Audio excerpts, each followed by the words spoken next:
Xorazmlik mijozimiz sochlarini qora rangdan chiqartirgan ekanlar Salonsaroyda. Birzopa Salonsaroyda 2 hafta oldin deyaptilar. Soch holati uchlari shikastlangan. O'zingizlar ko'rasizlar.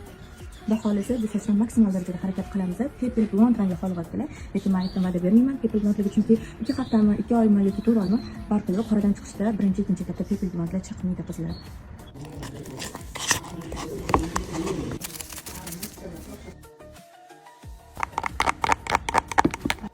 Hurmatli mijozlarim, ish natijamiz shunaqa chiroyli yakunlandi. Mijozimiz mendan och rang xohlagandilar, lekin men ularga umuman va'da bermagan edim. Chunki professional master hech qachon sochda ish jarayonini qilmasdan turib, mana bu darajaga chiqadi deb va'da bermaydi.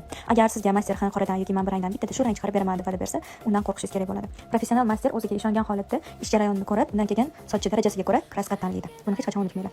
Mijozimga sochlari yoqdi va o'zlariga juda ham yarashdi. Mana bu mijozim bilan 4 soat vaqtim qanaqa o'tdi bilmasdan maza qilib, rohat qilib ishladim.